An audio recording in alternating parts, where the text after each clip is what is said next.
My mom has called me a whore for years but now wants me to get married, by user _star. My, F24, mom has called me a whore since I was a teenager but now wants me to get married.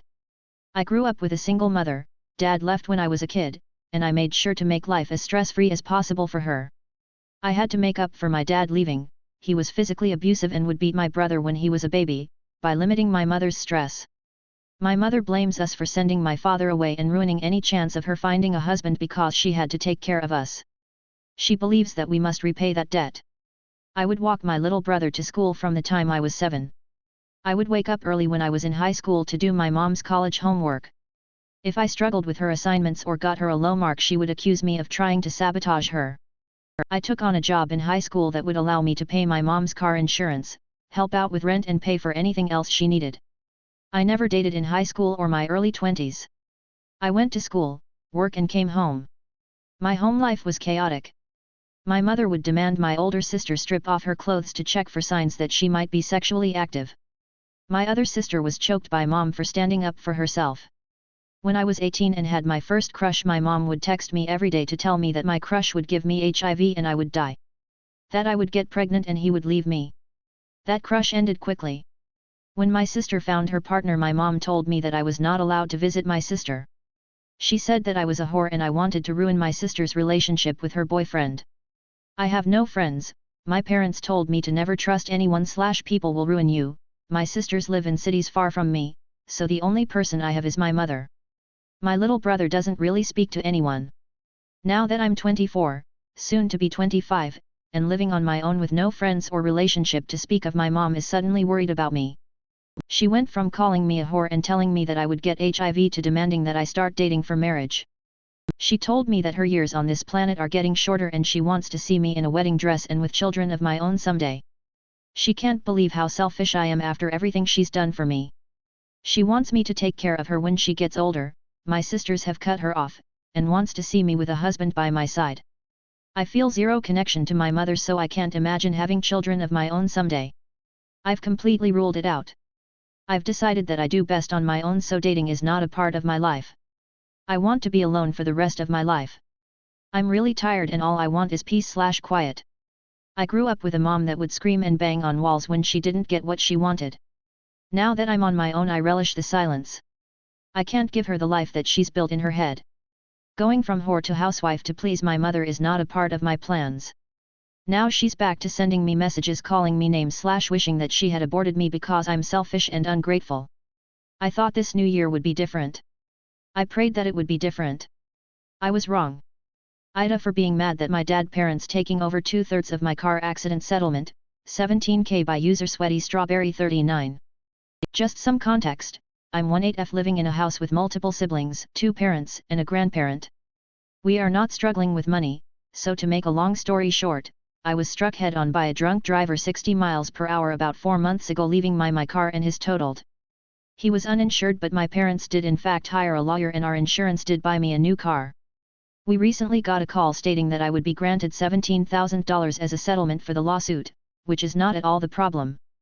The problem is that my parents are demanding that they get $12,000 and I get $5,000, which wouldn't be an issue not considering my circumstances. I have worked 5 days a week since the day I turned 15, bought my own phone, paid for all my gas and food etc., and I am a senior in high school planning to graduate this year. My parents have not let me apply to any university college due to the fact that online community college is cheaper. Back to the settlement, I asked if I could use this money for college, as I do not want to live in a 1,200 square feet house with 5 other people anymore and to follow my ambitions, and I was flat out told no and that I am in fact ungrateful and that I didn't deserve a penny. They told me that I should feel lucky to even be getting 5K even though I was in the accident and have been left with injuries that continue to affect me. The 2K they plan on taking will be put towards stuff around the house. Please give me some insight, because I'm stuck. Mom is proud of me for overcoming trauma she caused so I can start having kids, by user Trevor Mitch Wyatt. I've been debating posting this for quite some time, since the holidays, but decided to show that no matter how hard you try to make things work, sometimes they just don't. I lived with my mom and dad for 17 years of my life. During those 17 years, I was abused physically, mentally, emotionally, spiritually, you name it, by my narcissistic, incredibly dangerous mother. I was routinely given nothing but bread to eat because she had to give me something by law and reminded me that her work, social worker, was more important than anything I would ever amount to. She cheated on my dad numerous times, drank regularly and heavily, included drinking and driving, forced me to sleep in the living room so my younger brother would get his own room and a game room, and so many other things that caused me to leave home when I graduated high school at 17. I paid for my own college, and have $30,000 in student loans to show for it at 27, didn't really speak to her for half a decade, but then had some pretty serious medical issues that left me homeless. I was allowed to come to their new house, where I did not have a room yet again, my brother had one and is still living with them, to get on my feet. I was there maybe 3 months before I left again for good and moved across the United States to hopefully leave her for good. I've hopped around the country since then, but did not go back home. I hadn't spoken to her in 2 years when I was invited to the house for Thanksgiving. Work gave me 3 days off, so I decided to try and make amends. I went, it was an amicable time, I left. I went to my grandparents' house for the winter holidays and my mom decided she wanted to visit too. I went, it was amicable, I left. After leaving my grandparents' house, heading home and forgetting all about it, I get a letter about a week later. It was from my dad, or so I thought. It was incredibly heartwarming because my dad is not a super emotional person, so I was excited to see a letter from him. Until I found out my mom had copied my dad's handwriting style, used his stationery and then surprised me by writing the letter. In the letter, she apologized for all of the wrongs she did, all of the trauma she caused, all of the pain that was wrought upon me, and expressed gratitude in coming to see her. Sounds great, right? Well, in the second half, she mentioned that now that I overcame the trauma she had passed down from her mother, I could begin to have kids with my partner and make her happy. I have long been persistent to both of my parents that I do not want kids. My partner does not want kids. I am not having kids. I haven't responded to my mom and probably won't because she knows I don't want kids and is now trying to guilt trip me into having them. It's just so tiring to me that now that I try to mend the fence, she's making it all about her and what she wants. Just goes to show there's always an ulterior motive with narcissists, and unfortunately they likely will never change. I rock-bottomed an entitled dad at work after he slapped my manager, by user Tanning10or11. This happened last year, but I just discovered this subreddit so I feel like this story fits here. I work at a music store. My store sells instruments, obviously, rents out instruments, repairs instruments, and provides private lessons. I get some crazy customers every now and then, but this is one where I got physical. This mom, dad, and their child, who looks to be about 10-ish years old, walk in and I could immediately tell the kid is attention deficit. Super hyper, asking questions to his parents randomly, running to the pianos and pounding on the keys, and just wouldn't stop his hyperactivity. Anyway, they come and want to rent out a trumpet because kid wants to be in band and orchestra. Dad just had a frown on his face the whole time while mom was being very civil and, at the same time, trying to calm the kid down while dad just had the "I really don't want to be here at all" look on his face. I tell the parents that renting a trumpet is $26 a month before tax. $20 goes into equity that can be used to purchase an instrument in the future, and the other $6 is for our liability damage waiver, LDW, in case it gets damaged, lost, stolen, etc. That extra $6 a month would get him something else if the worst happened. The mom agrees to everything, but the dad scoffed and rolled his eyes and asked if the LDW is optional. I tell him yes, but it's very highly recommended because if something happens to the trumpet, they will be liable for the cost if they don't get the LDW. He assures to me that nothing will happen and that he doesn't need to pay extra for bullshit. I didn't tell the parents this, but based on what I'm seeing out of the kid's behavior, I had that feeling in my bones that something was gonna happen to the trumpet due to the kid's hyperactivity. It takes roughly 5 minutes to do the paperwork for a rental. About halfway through, Dad says to Mom, "This is taking for fucking ever. I'm gonna walk to Home Depot and get my tools, there's a Home Depot right across from the parking lot." Mom says that the gentleman, me, is almost done and tells him to be patient. He just tells her to grab the kid and meet him there when it's done. He then left. Mom apologized for his behavior and finished the rental with that guilty look on her face. After Mom and Hyper Kid left, I joked with my CO worker and told him, "Just wait and watch them come back in the near future with a damaged trumpet without the LDW." He agreed but laughed it off, just like I did. And I thought that was the end of everything. My joke turned out to be a foreshadow. 3 days later, I'm working with my manager and the dad comes in by himself with the trumpet out of its case. His pupils were also dilated, so I had to guess he was high on something that was not weed. The trumpet's lead pipe was bent at a damn near 45-degree angle and there was a nasty dent in the bell. When I asked him what happened, the guy straight up said, "You assholes rented us out a bad trumpet that cannot withstand damage. I work in construction and I know that metal doesn't bend after it's dropped." That was bullshit because, from personal experience, brass instruments do bend and dent if they're dropped. And especially since this is a low-brand instrument, which we do normally rent out to beginner players, it is way more sensitive. He was demanding that he gets another trumpet with better quality. My manager asked him if he signed up for the LDW. Dad said, "Fuck no. I didn't want to pay for anything but a rental fee." My manager then told him that we couldn't get him another trumpet without the LDW, so he is liable for the cost of repair. Dad wasn't having any of it. But my manager did tell him that's our company policy. On to the climax. He then grabbed my manager by her wrist and started making claims about how the customer is supposed to be treated right. I went into rage because, you don't put your hands on a woman like that. I told him to get TF out right now. That's when he reached his hand back and smacked her in the face like a pimp. Fearing for my manager's safety, I quickly grabbed him by the bottom of his chin and slammed him onto the floor. I screamed in his face while holding him down firm, "You chose not to get the LDW. The trumpet is clearly damaged and you are liable for it for not wanting to pay an extra $6. Now get out. Now. And take your broken trumpet with you." I was afraid that he would start fighting me back, but he thankfully did not. I released him and he walked out all huffed up and didn't take the trumpet with him, all while flipping us off on his way out. After his high enraged ass left, I looked at my manager, whose face was already beginning to bruise, and asked if she was okay. She was, and she thanked me for standing up for her. But she also told me that this was something that had to get corporate's attention. Long story short, after the rock bottom and corporate being notified, I didn't get fired for assaulting a customer because, 1. Dad started everything, and 2. Who TF knows what coulda happened if I didn't stop the asshole from doing more harm. The next day, which was my day off, my manager called me and said the mom called the store and apologized for what happened.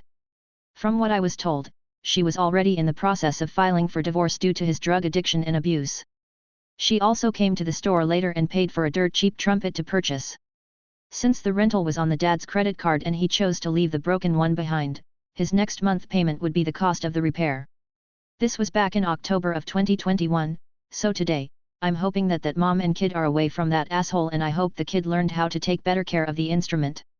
TLDR, parents rent a trumpet for their kid, dad refuses to pay extra for insurance, trumpet gets damaged days later, and dad slaps my manager because he didn't want to be liable for the repair.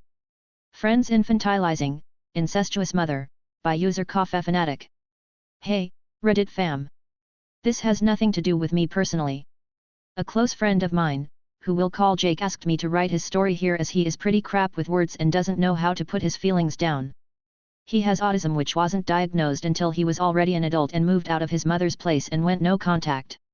His mother, who I'll call Wacky Wanda, WW for short, has always treated Jake like a baby, from the time he was born, up until he went no contact with her.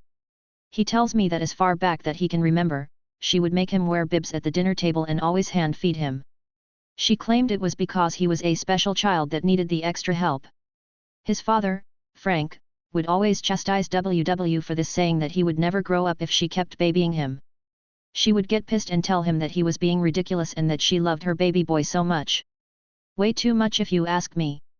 Jake began to believe that he was developmentally challenged because of her.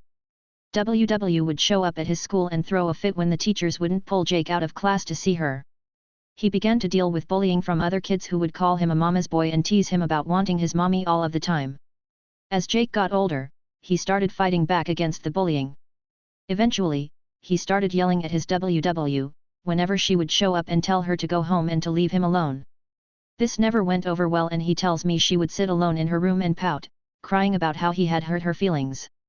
He would always apologize and she would coo at him and pinch his cheeks and say that she couldn't stay mad at him because he was her baby boy and he was all she had in life, completely forgetting she had a husband, by the way. So fucking manipulative.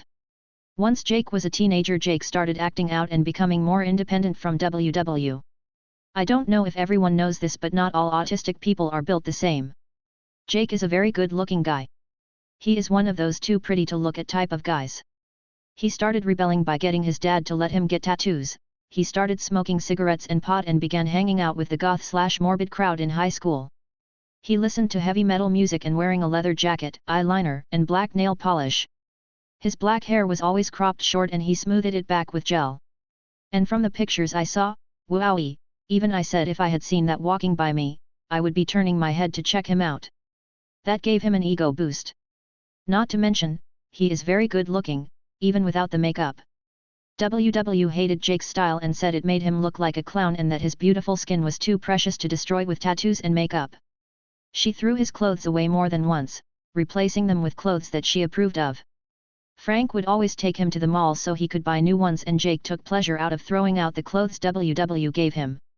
She would still make them eat dinner at the table every night. She was one of those women that was very traditional about family dinner. They always sat down and she put a bib on Jake and hand-fed him his meal until he was finished.